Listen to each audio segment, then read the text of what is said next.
I don't know about y'all, but I was looking at the thumbnails from like last week's video and I was like, wow, everything is just brown. So what better way than to start off with a smoothie? But oh, wait, I didn't stop there. It looks like I also made a sandwich. So hey, carbs are making a comeback. So as usual, starting off with some sourdough. Okay, nothing special there. And I was just gonna go for some mayo, but then I remembered I had some cream cheese. So of course we still had to do a little bit of mayo because do I even have to explain why? Put on some seitan bacon, put on an egg replacer.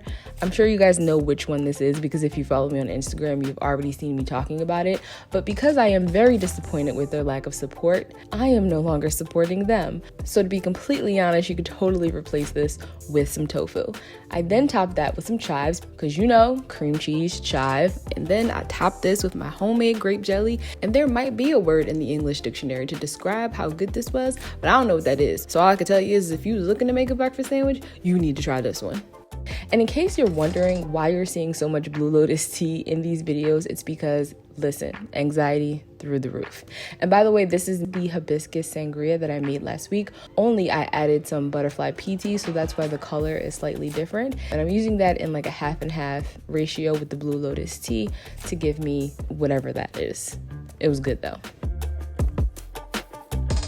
Up and now I'm having a salad. So yeah, I was definitely still sane at this point, and I just kind of tossed whatever I had in my refrigerator. So I had the leftover croutons. Yes, croutons, because for some reason I called them breadcrumbs in the last week's video. Again, delirium, it's kicking in. And I probably had like a balsamic vinaigrette with that.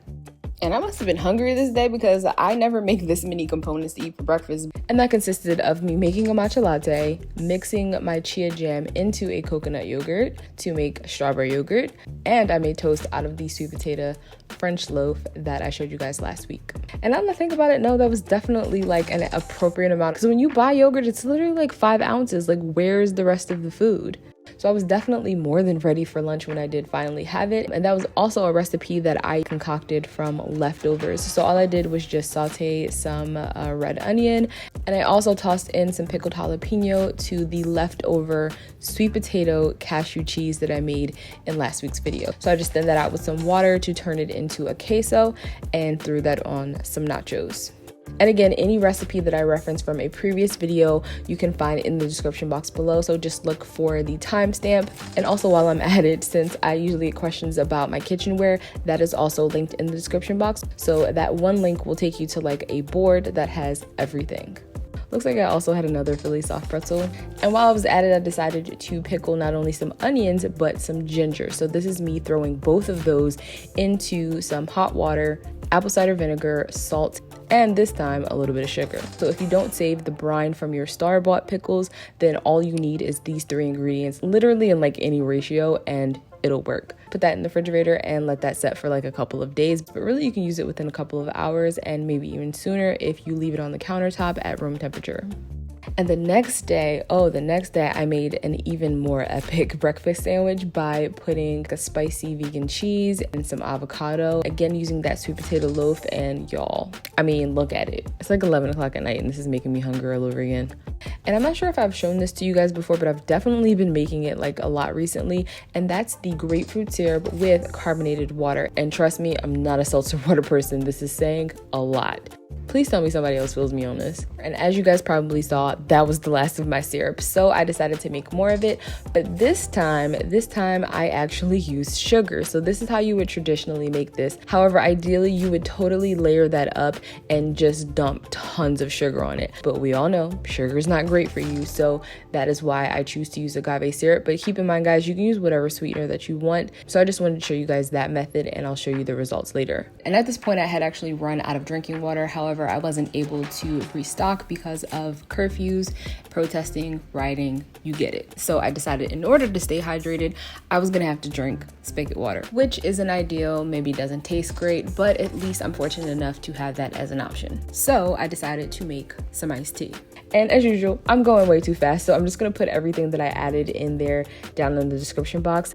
And then this night I got really excited because I thought that I had all of the components to make one of my favorite dishes that my mom used to make when I was growing up, which was baked ziti, but I didn't because what I was missing was ricotta. So to make my own, not really make my own, but just like the bootleg version by taking what I actually had and then turning that into what I need. And honestly, you could even skip the cream cheese and totally make it from scratch, but that's another video. And here I'm just trying a store-bought product that is literally like the same concept as the walnut meat that I had made in a previous video, only with pecans and chickpea flour instead of the whole beans. But as you guys saw, you have to dirty more dishes, you gotta get out your food processor. So when I saw this, I was all for skipping all of those steps and just, you know, pouring some powder into a bowl with some water. And at first, I ain't gonna lie, I was kind of struggling. As you can see, it was sticking to the pan, but this is actually an easy fix. You just need to deglaze your pan, which is short for adding a little bit of water. Mix all into my pasta,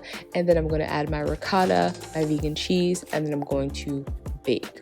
And I top that off with a little bit of the vegan parmesan that we made in last week's video. So just showing you guys, this is the result of my grapefruit syrup. As you can see, all of the slices are like pretty much covered. So the sugar is going to draw out the moisture, and then those two combine together, boom, you got syrup. Honestly, I could top this up with more so that the slices are completely submerged, but you know, you make it as sweet as you want it. And I grabbed that because I'm actually going to have it with my tea that I infused in. So initially I dumped everything into my jar, but really this particular jug comes with this insert that holds your fruits so that you don't have to like strain it or worry about it, I guess, obstructing the nozzle. But I was gonna have to strain it anyway because I used tea leaves. So that was the point of me taking everything out, just to strain off the tea leaves, but then I put back in the fruit and I also added some pineapple.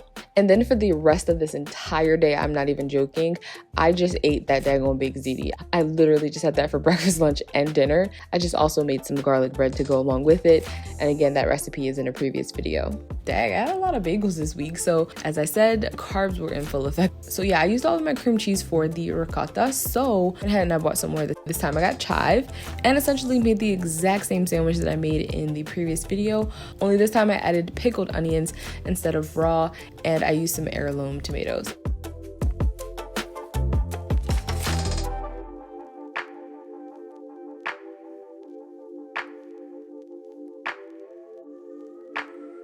Man, how many grapefruits did I buy? So now I guess we're making a salad, I think. Yeah, here I am Supreme, I think it's called Supreme. This is basically how you use citrus fruit without using any of the pith. You know what I'm saying. Anyway, the reason I'm doing this is because I'm making a fennel salad, and this was a salad that I had, I want to say like only once when I was raw, but I just remembered it being really good.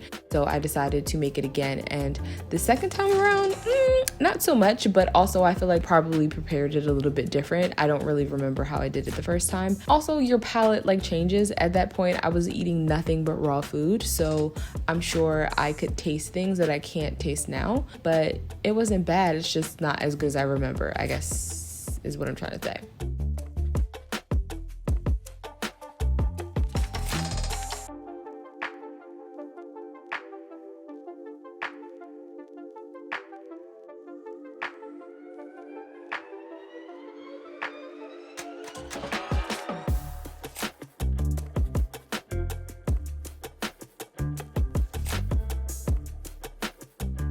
And for the dressing, I'm basically using the juice from the leftover like segments, and you have a quick vinaigrette. So remember, yes, you can use any type of citrus when you're making a vinaigrette, and that's a great way to incorporate more flavor into your salads if you're looking for some variety.